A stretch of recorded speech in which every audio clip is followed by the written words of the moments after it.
시청자 여러분 안녕하십니까? 김동석입니다. 어느 유력한 정치 컨설턴트를 만나는데요. 그의 얘기가 이렇습니다. 이민자 그룹 중에 연방의원이 한 명 있으면 그 집단의 정치적인 점수가 90점이고 2명이면 91점, 3명이면 93점이라고 그런 얘기를 했습니다. 그리고 한 명도 없으면 0점이라고 그렇게 표현을 했습니다. 이건 한 명의 의원이 얼마나 중요한지를 강조해서 설명하는 말입니다. 저는 이러한 경우를 반복해서 경험했습니다. 500명 이상의 워싱턴 연방의원들은 동료 의원의 부탁과 요청을 거절할 수 있는 의원은 한 명도 없다고 합니다.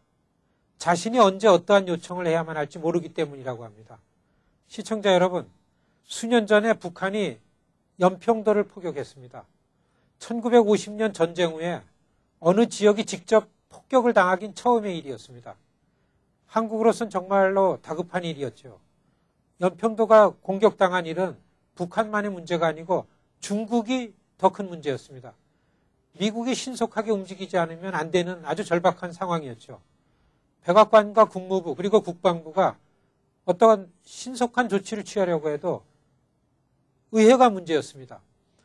급히 한인 밀집 지역의 의원들을 워싱턴으로 찾아갔습니다.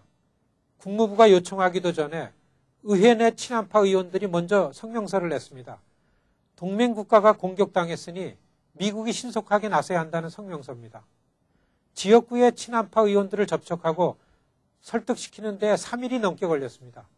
의회의 동의를 구해야 움직일 수 있는 오키나와 해안에 미국 핵 항공모함 조지 워싱턴호가 일주일 만에 서해안으로 이동하기 시작했습니다. 안보 관련한 한미 관계에 얼마나 중요한지를 절감한 때였습니다. 만일에 연방의회에 한국계 의원이 한 명 있다면 이러한 일엔 아주 신속하게 대처할 수가 있습니다. 그동안 워싱턴의 의회에서 활동하는 데 있어서 한 명의 의원을 설득하면 정말로 성과가 금방 되었습니다.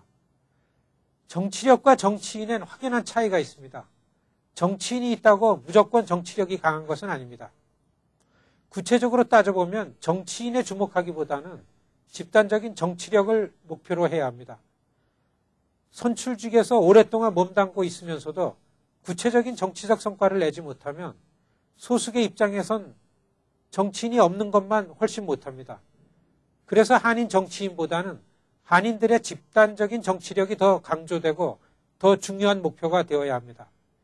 집단적인 힘이 강하기로 소문난 미국 내 유태계들은 유태계 정치인들이 그들에겐 별로 인기가 없습니다. 여러분, 그래서 공화당 내 연방의원 중에 유태계는 에릭 켄터 꼭 한 명뿐입니다. 그들은 유태계를 위해서 일하는 정치인이 목표지 유태계를 선출직으로 만드는 일을 목표로 하지 않습니다. 시청자 여러분, 그러나 지금 한인 사회엔 한인 정치인이 나와야 합니다. 그동안 한인들이 정치력 신장 운동에 정말로 적극 나섰기 때문에 유권자도 늘었고 또 투표율도 놀랄 정도로 높아졌습니다. 일반 동포들의 정치 참여의 폭은 높아졌는데 정치적인 성과는 별로 없습니다. 주류 정치인들의 관심이 한인사에 쏠리고 있음에도 한인 밀집 지역 내 정치적인 성과가 별로 없는 것이 현실입니다. 정치력을 바탕으로 우리의 권리가 옹호되고 또 이익이 관철되는 예가 별로 없다는 얘기입니다. 뉴욕과 뉴저지 일원에서 높은 급의 한인 정치인이 나와야 할 때가 되었습니다. 한인 커뮤니티의 리더십이 여기에 책임을 통감해야 된다고 봅니다. 1990년대에는 소수계 중에 남미계들이 대거 연방 정치권에 진입했습니다. 바로 센서스 1990 직후 중간선거 전이었습니다. 2000년대에는 흑인계들이 중앙정치권이 세대교체를 이루었습니다. 센서스 2000 직후 중간선거 전이었습니다. 시청자 여러분, 2010년대는 모두들 아시안의 시대라고 합니다. 내년도의 선거는 센서스 2010 직후 첫 중간선거의 해입니다. 분명히 한인 연방의원이 나와야 할 때이고 또 나오게 되어 있습니다. 뉴저지주 연방 제5지역구에 한인 후보가 출마를 선언했습니다. 뉴저지주의 인구가 감소했지만 아시안 인구는 증가했습니다. 때문에 양당에서 아시안 후보를 내세우는 일에 동의를 하고 나섰습니다.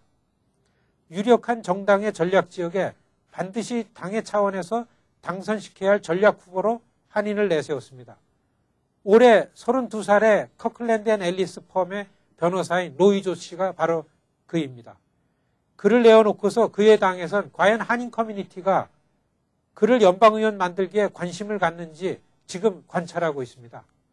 한인 정치인으로서 큰 정치에서 정치적인 성과를 낼 수 있도록 우리가 만들어야겠습니다.